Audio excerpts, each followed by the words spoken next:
En este vídeo vamos a calcular un circuito serie.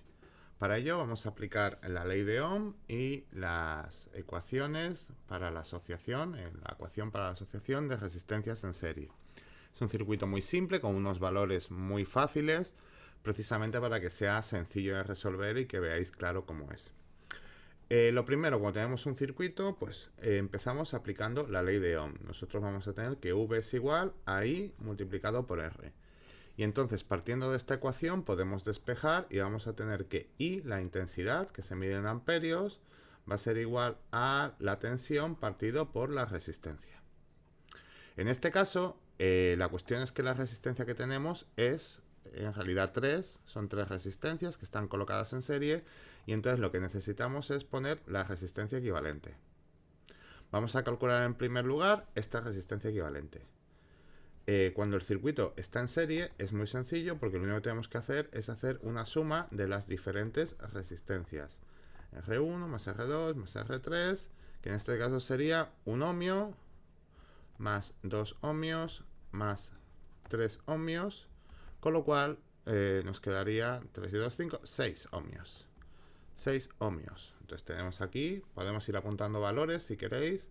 Por ejemplo, V va a ser igual a 3 voltios en el circuito. Y la resistencia equivalente sabemos que son 6 ohmios. Nos quedaría averiguar la intensidad, pero ya con esta fórmula la tenemos de una forma muy sencilla. Vamos a tener que I va a ser igual a 3 voltios dividido entre 6 ohmios, con lo cual nos va a quedar que son 0,5 amperios. Con lo cual I son... espera, me equivoco aquí. Y son entonces 0,5 amperios. Entonces tenemos los primeros valores del circuito. Nosotros ya sabemos que la intensidad en este caso es 0,5 amperios.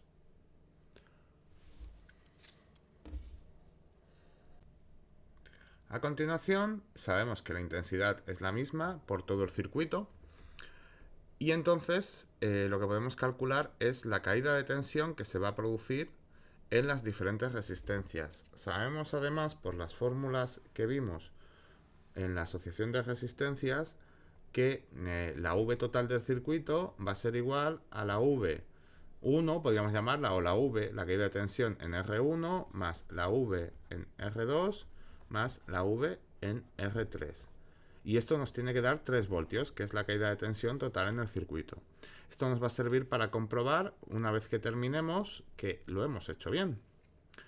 Y entonces, lo que podemos hacer ahora es ir calculando poco a poco todo nuestro circuito. Por ejemplo, ¿cuánto sería VR1? Pues VR1 va a ser igual a...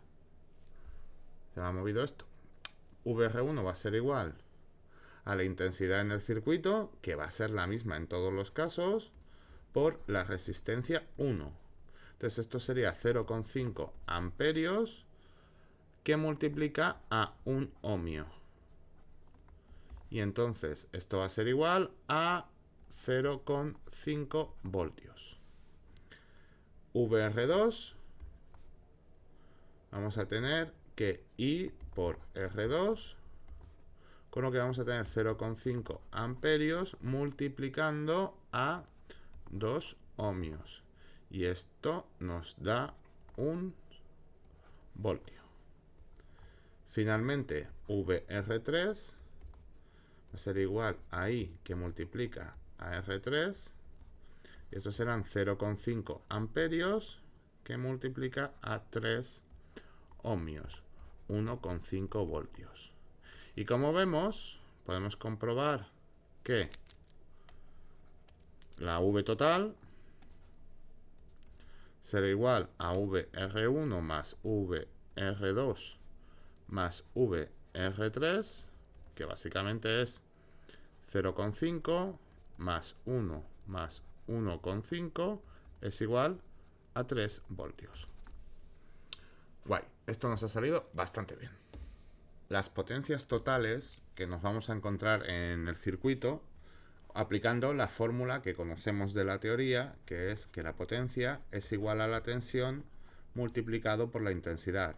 En nuestro caso vamos a tener una tensión de 3 voltios, Sabemos que la intensidad en el circuito es de 0,5 amperios y por lo tanto nos va a quedar 1,5 vatios. Esta va a ser la potencia de todo el circuito. Ahora bien, podemos ir calculando la potencia que disipa cada una de las resistencias. Para ello sabemos la caída de tensión que tenemos en cada una de las resistencias, porque básicamente sabemos que VR1 vale 0,5 voltios. Entonces vamos a poner como sería la fórmula VR1 en este caso, que multiplica la intensidad, que es la misma en todo el circuito. Entonces sería 0,5 voltios que multiplica 0,5 amperios. Y esto sería 0,25 vatios. PR2 sería VR2 que multiplica la intensidad. Y esto sería 1 voltio, ¿no? Sí, por 0,5 amperios. Y esto sería entonces 0,5 vatios. Y finalmente PR3, que sería VR3, ahí me he equivocado, por la intensidad tendríamos que es 1,5 voltios multiplicado por 0,5 amperios y esto sería 0,75 vatios. Si sumamos estas tres potencias, la potencia total 0,25 más 0,5 más 0,75 da 1,5 vatios. Por lo tanto, comprobamos que sale lo que saldría con la fórmula general. Y entonces, en este caso, ya tendríamos resuelto, o tendríamos más bien todos los valores que podríamos obtener en un circuito serie. Como veis, es aplicar la fórmula de la ley de Ohm, la asociación de resistencias, básicamente. La fórmula de la ley de Ohm, vamos a marcarlo aquí que se vea bien. Aquí, venga, en amarillito. La asociación de resistencias en series, porque es un circuito serie, y luego a partir de aquí es ir operando dentro del circuito. Como veis, cuentas muy sencillas.